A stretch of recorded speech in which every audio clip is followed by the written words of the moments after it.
जी अस्सलाम वालेकुम दोस्तों, कैसे हैं आप सब। उम्मीद करता हूँ सब खैरियत से होंगे। इमरान खान के ऊपर आज से 2 साल पहले हमला हुआ था वजीराबाद में।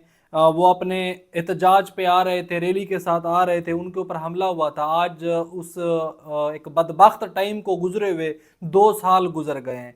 मैं इस वीडियो में इसके ऊपर तफसील से बात करूंगा और या अफरीदी के हवाले से भी उनके ऊपर बड़ी अहम जिम्मेदारियां हैं, वो कौन कौन से काम अभी आने वाले टाइम में करेंगे, इस हवाले से भी मैं इस वीडियो में बात करूंगा। और कुछ लंदन प्लान के ऊपर भी मैं बातें करूंगा।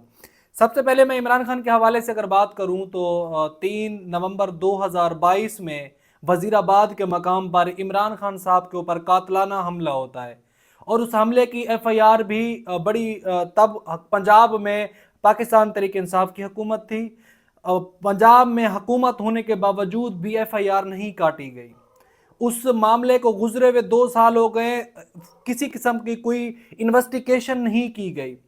उसके पीछे क्या रीज़न है, क्योंकि कातलाना हमला कराने वाले कौन लोग थे, फिर जो हमला करने वाला शख्स था उसकी वीडियो बयान एक जारी किया जाता है कि वो बताता है कि मैं यानी कि एक इस्लामी टच की वजह से इसके जो एहतजाज होते हैं उनके अंदर गाने होते हैं। उस शख्स से आप कलमा तो सुन लेते कि उसको कलमा भी आता है या नहीं आता। अगर वो किसी के ऊपर हमला कर रहा है, उसकी एज उससे पूछ लेते तुम्हारी एज कितनी है। उस एज के अंदर उससे पूछते कि तुमने जो पाकिस्तान के अंदर जो टाइम गुजारा है, क्या ये पहली दफा यह गाना सुना, पहली दफा गाना सुना। इसके बाद जब आप बाहर निकलते थे कहीं आपने गानों की आवाज नहीं सुनी। मदीना की रियासत है, इसमें कहीं भी ना कोई गाने नजर आए ना कुछ। उस शख्स से आप कलमा तो कम से कम सुन लेते कि क्या उसको कलमा आता है, जिसकी आप वीडियो बना के फिर जिसको आप प्रोटेक्ट कर रहे हैं, आप उसको बचा रहे हैं, उसको वीआईपी प्रोटोकॉल दिया जा रहा है। क्या अगर कंपैरिजन करें, एक ऐसा शख्स जिसके पीछे पाकिस्तान की 25 करोड़ आवाम खड़ी है, उस शख्स को जेल में किस तरह रखा गया है, उसकी क्या पोजीशन है। और जो शख्स उस मर्द मुजाहिद के ऊपर हमला करता है उसको आप किस तरह प्रोटोकॉल दे रहे हैं, आप उसको किस तरह बचा रहे हैं, उसको किस तरह, उसके केस को आज तक वो केस जो है ना चल नहीं सका। उसके पीछे क्या रीजन है, उसके पीछे कौन है, कोई पूछेगा? क्योंकि किसी कोई पूछेगा तो जवाब ही नहीं मिलेगा ना। जो पूछने वाले हैं वो इतने ताकतवर हैं कि अल्लाह रब्बुल इज्जत की पावर के बाद सबसे ज्यादा पावर उन्हीं की है। उनका जुल्म तशद्दुद, उनका जो कुछ भी वो करें, वो उनसे कोई पूछने वाला नहीं है और ना कोई पूछ सकता है। इस मुल्क की तारीख गवाही देगी कि इमरान खान अपने मुल्क के लिए आखिरी गेंद तक खड़ा रहा। गुलाम कौम का कोई मुस्तकबिल नहीं होता, ये मेरा लीडर कहता है। आज़ादी कोई प्लेट में रख कर नहीं देता, आज़ादी के लिए लड़ना पड़ता है। जंजीरें गिर नहीं जाती, जंजीरों को तोड़ना पड़ता है। आज़ादी कोई नहीं देता, आज़ादी को हमेशा छीनना पड़ता है। अवाम के महबूब लीडर पर कातलाना हमला नहीं बल्कि जमहूरियत, इक़्तिदार पर, आईनी पासदारी पर, कानूनी बालादस्ती पर, अवामी तर्जमानी और हुक्मरानी के नज़रिए पर कातलाना हमला जो आज तक जारी है। बंगाली, महाजरों, पख्तूनों और बलोचों की बातों पर यकीन किया होता तो आज ये फितना इतना ताकतवर ना होता। बार बार ये जो कौमें चीखती रही, बंगाली चीखते रहे, महाजरीन चीखते रहे, पख्तूनख्वा के लोग चीखते रहे, उसके बाद बलोच चीखते रहे कि ये जो ताकतवर हैं ये घसीट रहे हैं, ये रगड़ रहे हैं, ये अवाम को जूती की नोक के नीचे रखते हैं। जो कि किसी भी मुल्क की जो ओरिजिनल ताकत का सर चश्मा होता है वो उस मुल्क की आवाम होती है।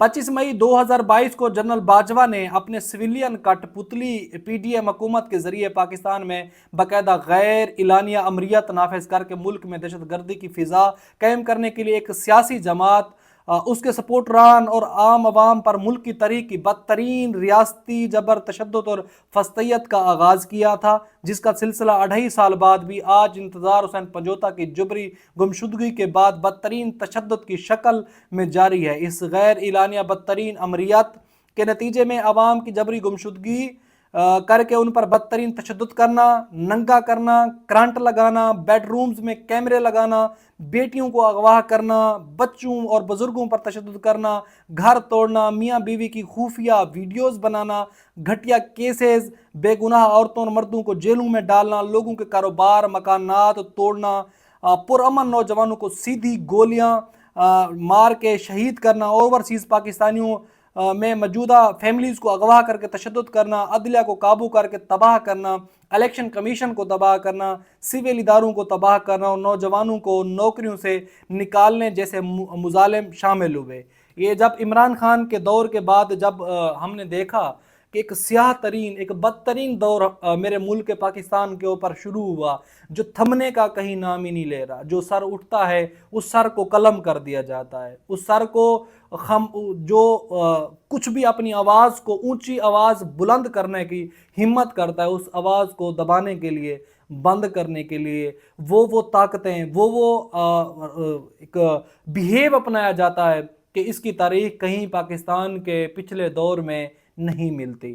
آج جو عمران خان کا جو عمران خان صاحب کے اوپر قاتلانہ حملہ ہوا، اس کی آج تک کسی قسم کی کھلی جو ہے نا انکوائری نہیں ہو سکی، آج تک وہ کیس نہ لگ سکا، اس کا کسی قسم کا GIT رپورٹ کے مطابق حملہ آوروں کی تعداد 3 تھی، پھر کون سے نامعلوم مجرمان کو بچانے کے لیے حملے کے فوراً بعد تمام قانونی تقاضوں کو توڑتے ہوئے صرف ایک مجرم کا اعترافی بیان نہ صرف ریکارڈ کرایا گیا بلکہ مخصوص میڈیا کے ذریعے چلوایا بھی گیا۔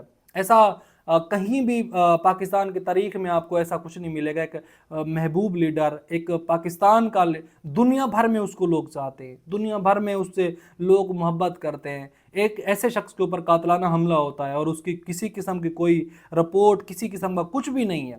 وہ کون تھا جس نے مذہبی جنونیت کا بیانہ بنانے کے لیے سرٹیفائڈ ٹاؤٹ وکارستی کے ذریعے ایک بھونڈی ویڈیو چلوائی؟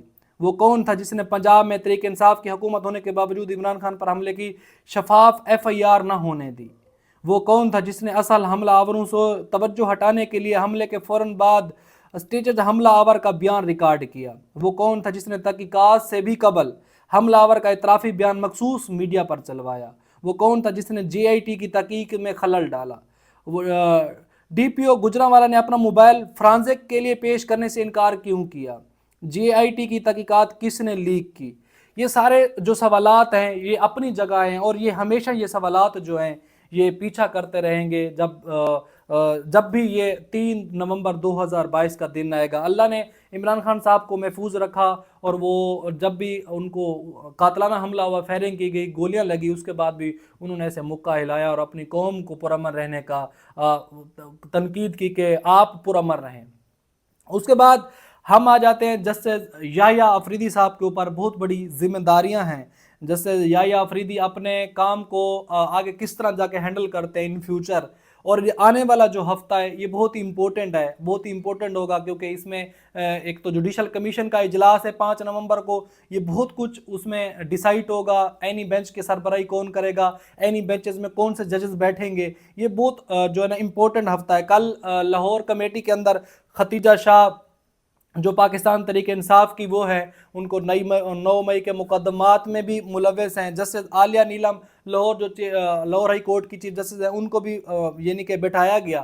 تو ہم نے دیکھا کہ جو چیف جسٹس ہیں ابھی تک جو اب معاملات کو ایک سیاست سے ہٹ کے، ایک متنازع طریقے سے ہٹ کے، وہ اپنے طریقے سے، اپنے رول سے چلانے کی کوشش کر رہے ہیں کہ یہ جو وقار ہے سپریم کورٹ کا، جو عدلیہ کا وقار ہے، وہ بحال رہے۔ جو ہم نے دیکھا کہ پچھلے 13 مہینے اور 8 دن میں جو برباد ہوا، جس کو ایک متنازع طریقے سے ایک سائڈ پیج پہ کھیل کے برباد کیا گیا، تو اب جیسے یحییٰ آفریدی کی کوشش ہے کسی طریقے سے اس معاملات کو میں اپنے طریقے سے اور ایک رول اور قانون کے طریقے سے میں اس کو فالو کروں۔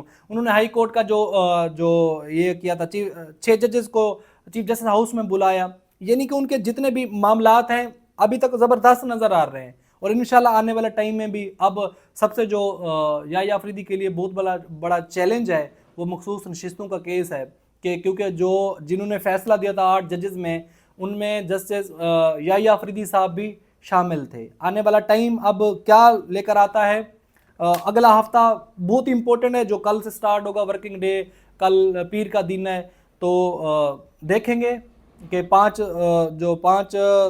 تاریخ ہے 5 نومبر، یہ بہت امپورٹنٹ ہے کہ تو جوڈیشل کمیشن کا اجلاس، دوسرا امریکہ کے اندر بھی جو الیکشن ہو رہے ہیں، ٹرمپ آتا ہے یا پھر وہ آتی ہیں، ٹرمپ تو جو اگر آئے گا تو پھر یوں کہہ سکتے ہیں کہ پاکستان تحریک انصاف کے لیے، یعنی خاص کر عمران خان صاحب کے لیے اچھا ثابت ہوگا، کیونکہ وہ صرف عمران خان کو جانتا ہے پاکستان میں، اور کسی کو نہیں جانتا ٹرمپ، اس کی صرف تعلقات اگر ہیں تو وہ عمران خان صاحب سے ہیں۔